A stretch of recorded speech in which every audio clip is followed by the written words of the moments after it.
Thank you speaker ma'am, आपने मुझे इस महत्वपूर्ण चर्चा में बात करने के लिए मौका दिए हैं। मैं सबसे पहले पहलगाम अटैक में जितने भी लोग के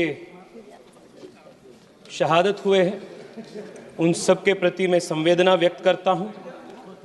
उनमें 3 लोग कर्नाटका से थे और मेरे संसदीय क्षेत्र से 2 लोग थे।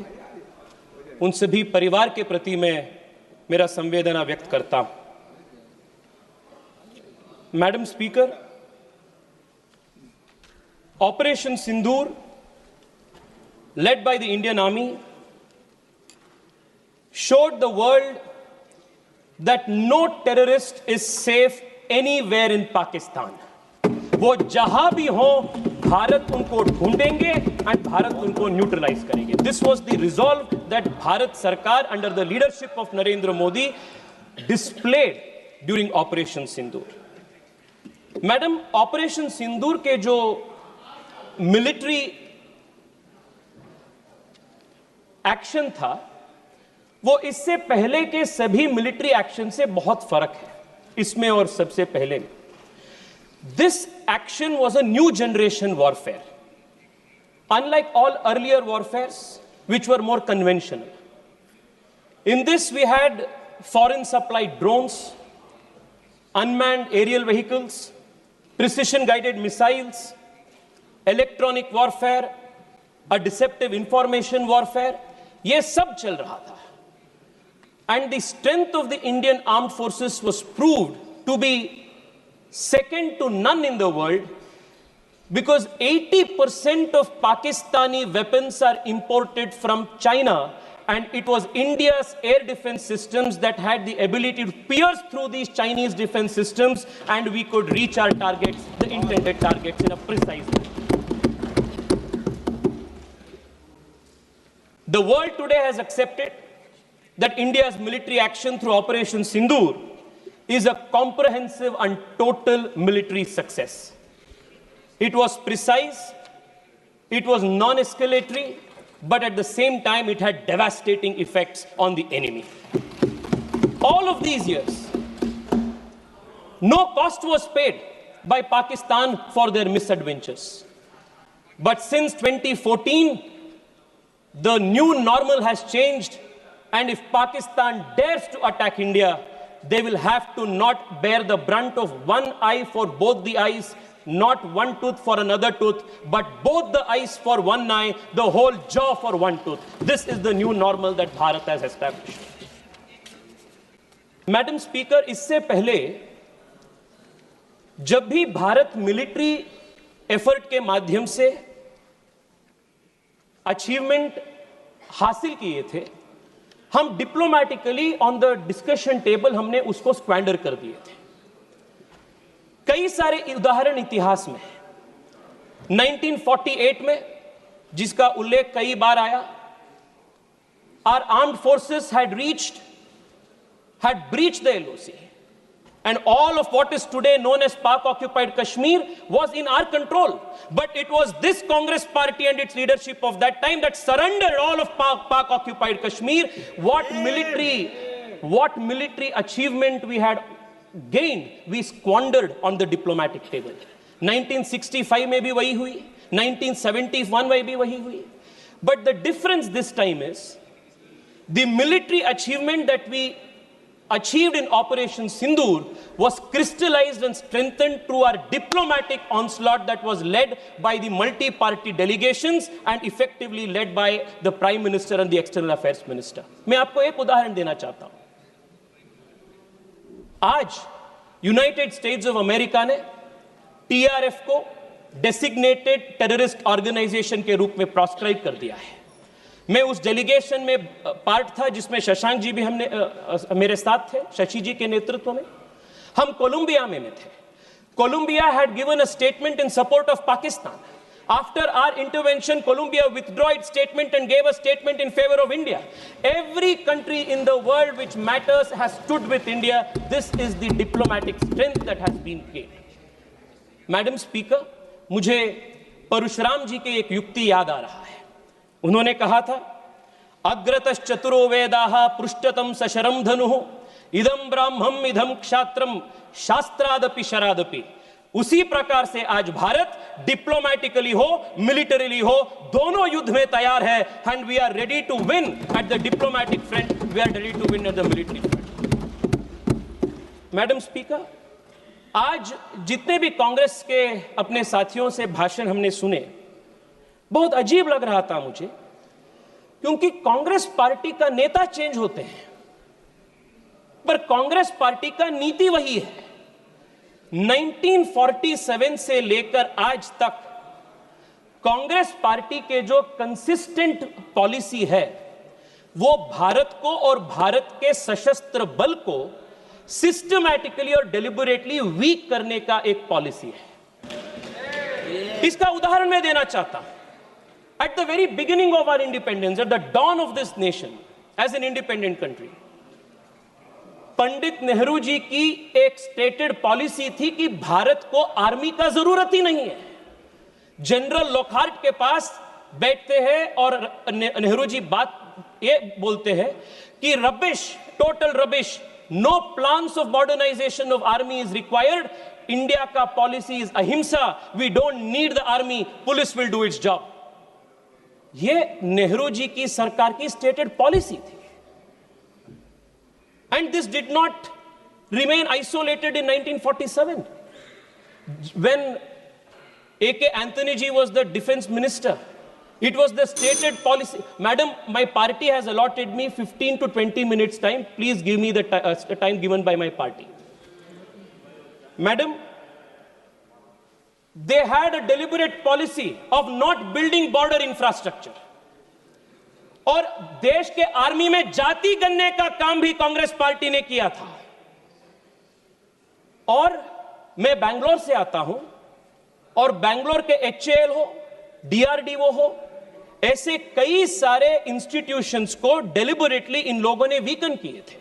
10 साल पहले HAL के पास ऑर्डर बुक्स नहीं था।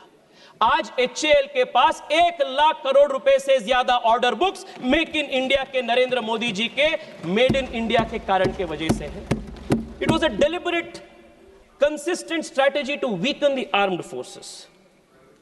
मैडम, रफाल की बात हो रही थी।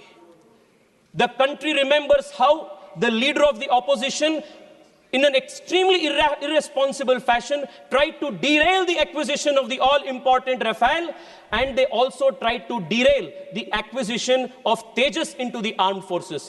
If it was not for our defense minister Manohar Parrikar, today LCA Tejas would not have been a reality in this country. They had tried to kill all of these made in India defense projects. Madam, 3 साल पहले general Bipin Rawat ji ने एक बहुत महत्वपूर्ण कार्यक्रम में देश को बताया था that India should be ready to face a 2.5 front war. मैं आज इस देश को इस महत्वपूर्ण सदन से बताना चाहता हूं कि दिस 0.5 फ्रंट जो है वो कांग्रेस पार्टी और इसके इकोसिस्टम है जो भारत के अंदर से भारत को खोखला करने के लिए काम कर रहे हैं। और मैं बहुत जिम्मेदारी के साथ ये बात कह रहा हूं मैडम, और मैं तथ्य के साथ इसको प्रूव करूंगा।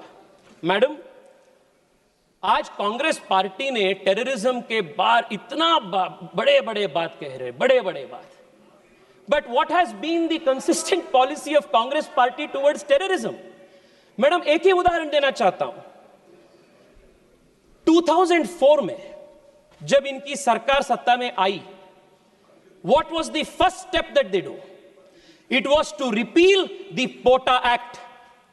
2001 पार्लियामेंट अटैक के बाद भारतीय जनता पार्टी के नेतृत्व वाली एनडीए सरकार अटल बिहारी वाजपेयी के नेतृत्व में देश को सुदृढ़ बनाने के लिए, टेररिज्म को खत्म करने के लिए, for the first time in this country we introduce a legislative framework.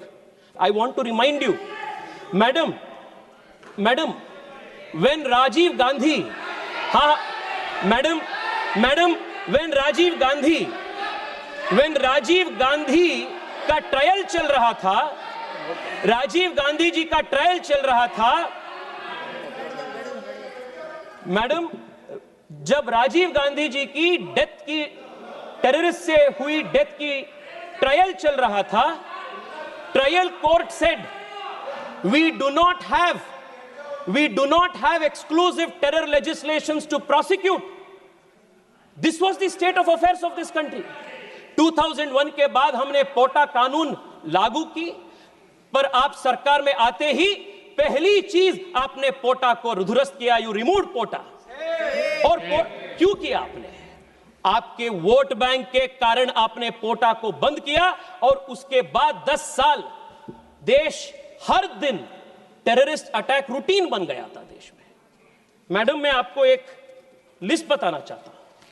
अब देखिए, पोटा को खत्म करने के वजह से इस देश पे किस प्रकार की नुकसान है। जुलाई 5, 2005 अयोध्या में राम जन्मभूमि में टेररिस्ट अटैक हुई, आपने क्या की? निंदा की। 2005 जुलाई 28 जौनपुर श्रमजीवी एक्सप्रेस पे बॉम्बिंग हुई, 15 लोग से अधिक लोगों का मृत्यु हुई, आपने क्या की? निंदा की। अक्टूबर 29 दिल्ली, दिसंबर 2005 बेंगलुरु IISc, फरवरी 2006 गुजरात अहमदाबाद स्टेशन में बॉम्बिंग, 2006 मार्च वाराणसी कंटोनमेंट स्टेशन, जुलाई 11 2006 मुंबई महाराष्ट्र ट्रेन बॉम्बिंग, 300 से अधिक लोग की मृत्यु हुई। मालेगांव महाराष्ट्र 2006, पानीपत हरियाणा 2007, हैदराबाद मक्का मस्जिद बॉम्बिंग 2007, अगस्त 2007 हैदराबाद में फिर से लुंबिनी गार्डन के गोकुल चाट पे बॉम्बिंग, लखनऊ में बॉम्बिंग, 2008 पे रामपुर पे उत्तर प्रदेश पे बॉम्बिंग, सितंबर में दिल्ली में करोल बाग पे बॉम्बिंग, 2008 दिल्ली में सितंबर 27 में बॉम्बिंग। इसे लिस्ट जाते रहते हैं। In just 10 years of the UPA government between 2004 and 2014, more than 8,000 civilians were killed because of terrorist attacks in this country. 8,000 terrorist civilians were killed. आपने NIA को वीक किया, आपने जो कानून था वो कानून को ध्वस्त किया, और सुनिए मैं बताता हूं आपको हमने कैसे NIA को मजबूत किया। Madam, it was this deliberate ploy of weakening this country from within, by deliberately weakening the institutions of this country, that led to 8,000 innocent civilians killed because of terrorist attacks. And this was also the position in Kashmir. Every Friday there were toll painters. Every Friday there was a plan for the next calendar of terrorist attacks. It was only after Amit Shah ji introduced the Constitution Amendment Bill to remove Article 370 that has seen a great decline of terrorist attacks in Jammu Kashmir. It happened in our government, अपने सरकार की नेतृत्व। Madam, 2004 में when Congress repealed POTA, what were governments of the world doing? 2001 में 9/11 की attacks हुई थी। 9/11 के अटैक के बाद विश्व में हर देश अपनी लेजिस्लेटिव फ्रेमवर्क को टेररिज्म के खिलाफ उनके फाइट को और ताकत दे रहे थे। But here we had a government in India, unfortunately, that deliberately as state policy chose to weaken the fight against terrorism. 2004 में there is only one political party in the whole world which chose deliberately and very thoughtfully to repeal an anti-terror legislation, and the disfamy of that happens to the Congress party. This, the history of the country will remember it. Madam, आज surrender के बारे में बात हो रही है। मैं देख रहा था 1-2 दिन पहले कांग्रेस के पूर्व गृह मंत्री एक इंटरव्यू में बोले, 1965 में जब शास्त्री जी की सरकार थी तब सोवियत यूनियन के इंटरवेंशन के साथ हमने सीज फायर किए थे। सो उन्होंने बोले कि हमने एक्सेप्ट कर रहे हैं, we are accepting that the Soviet Union had actually created the ceasefire. Why are you not doing it? Madam, I want to remind the Congress party that the Bharatiya Janata Party and the leadership under Narendra Modi is not habituated like you to perform actions for the country on the behest of foreign forces. और 2008 में there is a very interesting speech of Arun Shourie ji. Madam, I'll conclude in 3 minutes. There is a very interesting speech of Arun Shourie ji. आजकल अरुण शौरी जी का कई सारे statements in लोगों ने coat कर रहे हैं. अरुण शौरी जी ने बताया था जब उन्होंने राज्यसभा में बात कर रहे थे that the government should stop running to mummy. Mummy he meant was the United States. And I want to remind again today that the Congress party, especially under its present leadership, should stop running to mummy, because mummy tak jana, mummy pe nirbhar hona is party ke netaon ka, is party ke pure parampara ban gaya hai.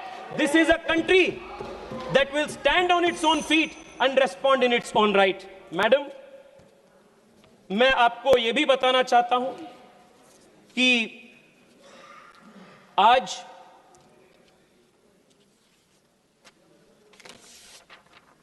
देश के प्रधानमंत्री जी के foreign policy के ऊपर बहुत बड़ा question opposition ने उठा रहे हैं. And in a very responsible manner the leader of the opposition is using and coining the word surrender and surrender. Madam, मैं आपको बताना चाहता हूं, Narendra Modi ji is the defender of India and you are the surrendering forces of the country. Madam, आप 30 second दीजिए, मैं conclude कर रहा हूं. उरी अटैक जब हुई थी या बालाकोट अटैक जब हुई, हमने पाकिस्तान के अंदर घुसकर हमने मारे. Narendra Modi showed he is the defender of India. आपने जब सोवियत यूनियन के दबाव में 1965 में आपने सीज फायर घोषित किए थे, you had surrendered. That is surrender and this is defender. ये फर्क है. पीएम मोदी ने राफेल खरीदी. हमने मैडम 30 सेकंड में, मैडम 30 सेकंड दीजिए प्लीज. हमने तेजस को इंडक्ट किया. This is defender.